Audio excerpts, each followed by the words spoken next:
블라디미르 푸틴 러시아 대통령이 오늘부터 5번째 임기를 시작했습니다. 우리 시간으로 약 1시간 전에 크렘린 대궁전에서 공식 취임식을 가졌는데요. 앞으로 국제관계에 어떤 바람이 불지, 또 푸틴 대통령이 장기 집권 체제를 공고히 할 수 있을지 주목됩니다. 관련 내용들 박병환 유라시아 전략연구소장과 다뤄보도록 하겠습니다. 소장님 안녕하십니까? 네, 안녕하십니까? 네. 자, 말씀을 드린 것처럼 약 1시간 전에 크렘린 대궁전에서 블라디미르 푸틴 러시아 대통령이 공식 취임식을 가졌습니다. 일단 새 임기 포부를 담은 연설을 좀 어떻게 들으셨어요? 글쎄요, 제가 아직 취임사 영상이나 네네. 그 연설문을 직접 다 볼 겨를이 없었습니다만은 짧은 요약만 봐도 네네.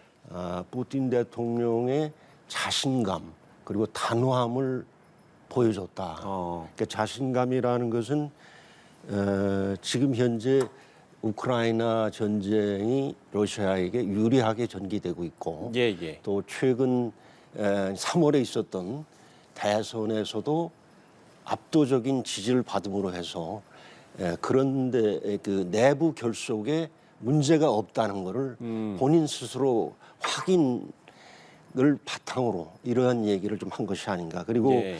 단호함이라고 하는 것도 이번 전쟁의 진전 상황과 관련이 있는데 서방이 러시아를 무시하려고 한다면 우리는 서방과 대화를 안 하겠다.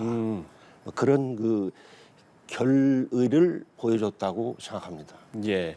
그렇기 때문에 뭐 단결 이런 것들을 좀 강조하지 않았을까라는 생각이 드는데 지금 뭐 이제 서방과의 대화를 이야기를 해주셨는데요. 네. 러시아는 서방과의 대화를 피하지 않는다. 안보와 전략적 안정에 대한 대화를 할 수 있지만 대등한 조건에서만 가능하다. 이렇게 강조를 했습니다. 그러면 여기서 이제 대등한 조건이라고 한다면 어떻게? 글쎄요, 이제 구체적인 예를 들기는 어렵습니다만 예. 냉전 끝나고 소련이 붕괴된 이후에 서방은 러시아를 더 이상 글로벌 슈퍼파워로 대하지 않고 네네. 러시아는 그냥 리저널 파워다. 그래서 한 수 아래로 이렇게 보는 경향이 있었는데 그에 대한 그 얘기 같아요. 이제까지 러시아를 그렇게 대해왔는데 앞으로도 그렇게 대한다면 우리가 서방과 협력할 수 없다는 그런 단호함을 보여준 것 같습니다. 계속해서 단호함을 좀 강조를 해 주시네요. 좀 득표율도 저희가 짚어봤으면 좋겠는데 지난 이제 3월 대선에서 87.28%의 그야말로 압도적인 득표율로 당선이 됐습니다. 득표율로 보는 어떤 그 러시아의 민심이라고 해야 될까요? 이런 것들 좀 어떻게 읽을 수 있겠습니까? 제가 이제 러시아에 한 10여 년 근무를 하면서 러시아 사람들 많이 이제 접해 봤는데 네네. 결국 그 러시아 국민의 대다수는 푸틴의 과보다는 공을 더 평가하는. 그럼 그 공이라는 것은 뭐냐? 예. 소위 이제 소련 붕괴 이후 러시아가 새로 등장하면서 초대 대통령인 옐친 대통령 당시에 글쎄요, 좀 표현이 어떤지 모르겠습니다만 그 러시아의 체면이 말이 아니었죠. 대내적으로나 대외적으로나 푸틴이 집권하면서 정치 경제적인 질서가 이렇게 안정되고 특히 러시아 사람들 자존심이 센데 대외적으로 러시아의 위상이 회복이 됐다. 뭐 그런 점에서 그 푸틴 대통령을 뭐 100% 지지한다기보다는 그러한 공을 평가해서 이번 대선에서도 그런 그 높은 지지율을 보여준 것 아닌가 그렇게 생각합니다. 예. 연임 제한 때문에 총리로 이제 실질적 통치를 유지했던 기간도 있지 않습니까? 네. 근데 이제 그 기간을 합치게 되면 지금 이제 30년이 되는 건데 그러면 이제 스탈린 옛 소련 공산당 서기에 29년을 이제 넘어서게 되는 거잖아요. 그런 부분들도 어떤 그 러시아 국민들의 정말 과보다는 공을 더 높이 평가하는 이런 부분들이 이렇게 30년까지 이어올 수 있게 된 걸까요? 어떻게 보세요?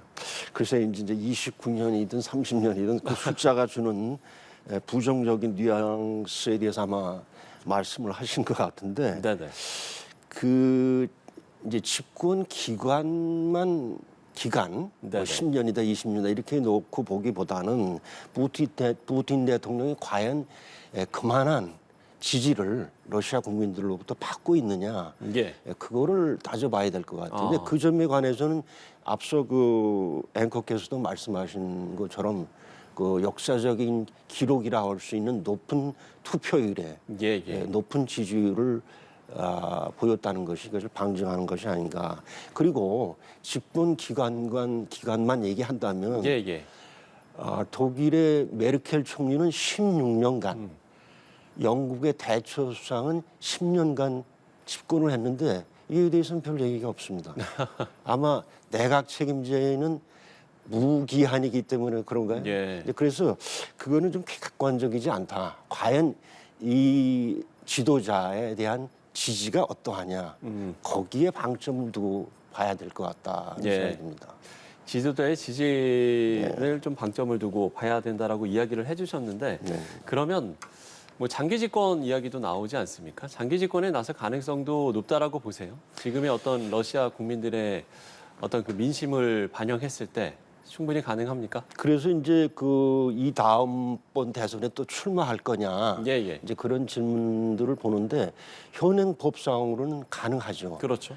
그러나 관건은 러시아 국민들이 푸틴 대통령에 대한 지지가 계속 이어질 것이냐에 달려 있는 것이지 푸틴 대통령 개인의 어떤 의지야 이런 것에 있어 좌우될 문제는 아니라고 봅니다. 예, 알겠습니다. 자, 크렘린궁은 뭐 외국 정상을 이번 취임식에 초대를 하진 않았습니다만 러시아에 주재하는 모든 공관장을 초대했다고 밝혔습니다. 이돈 주로 대사 역시 참석을 했는데 상당히 이 참석 여부를 어제까지도 좀 고민을 했다고 하더라고요. 여러 가지 좀 고려할 점이 좀 많았다고 보십니까? 우리 외교부에서 그런 이야기를 들으신 모양이죠. 네.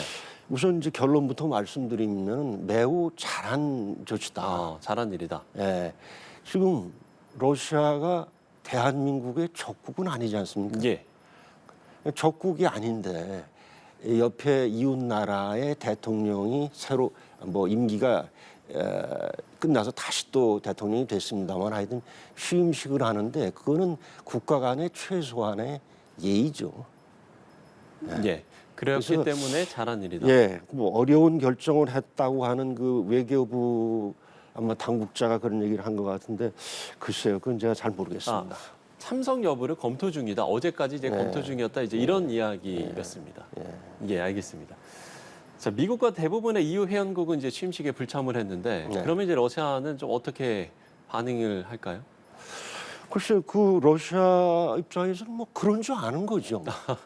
예, 그래서 뭐 미국이나 영국, 프랑스, 독일 뭐 그쪽에서 이제 고위 관리든지 대사가 참석을 안 했다. 예. 문제될 게 없습니다. 문제될 것 네, 같다. 지금과 같은 상황에서는 더욱더 네, 예. 러시아 입장에서는 문제될 게 없는 것이죠. 예. 자, 그런가 하면 푸틴 대통령이 취임식 하루 전에 전술 핵무기 훈련 명령을 했습니다. 이 부분은 그럼 어떻게 보세요? 글쎄요, 근데 제가 이게 그 여러 나라 이제 그 통신사나 그 매체를 통해서 보는데 이상하게도 서방의 도발적인 행동에 대한 얘기는 쑥 빼고 서방의 그런 행동에 대한 러시아 측의 거친 반응만 가지고 얘기를 한다. 이건 객관적이지 않지 않느냐. 지금 현재 국제 정세가 어떻게 흘러가고 있느냐를 파악하는데 도움이 안 된다고 생각합니다. 알겠습니다. 자, 그런가 하면 이제 푸틴 대통령의 앞으로의 행보를 좀 저희가 좀 짚어봤으면 좋겠는데 첫 해외 순방지로 이달 안에 중국을 방문해서 시진핑 주석과 이제 정상회담을 할 예정입니다. 이를 계기로 이제 북한을 들릴 가능성도 점쳐지는데 이 부분은 어떻게 보시는지요? 이미 작년 9월에 그 이제 하바롭스크 근처 바스토치니 우주 기지에서 푸틴 김정인 정상회담이 있고 난 다음에 이미 푸틴 대통령의 방북은 양측이 원칙적인 합의를 했습니다.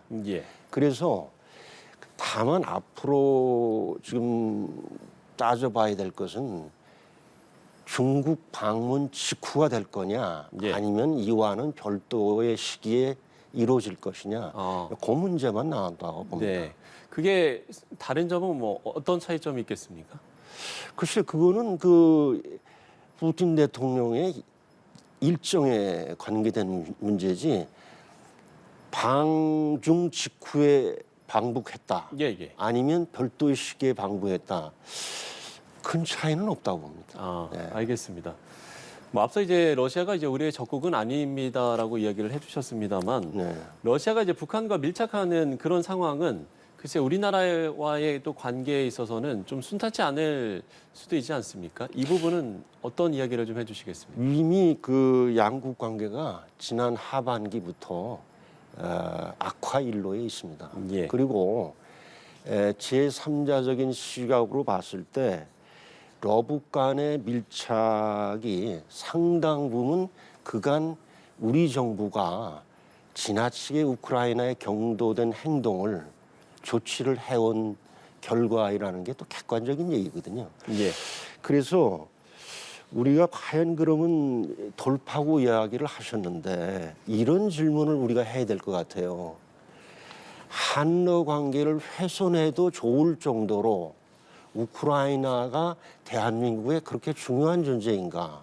뭐 쉽게 말씀드리면 우크라이나란 우리에게 무엇인가? 이런 자문자답을 하면 돌파구가 나옵니다. 예, 알겠습니다. 네. 자, 한러 관계 전망까지 해봤습니다. 네. 관련 내용들 박병환 유라시아 전략연구소장과 이야기 나눠봤습니다. 소장님 오늘 말씀 고맙습니다. 네, 감사합니다. 네.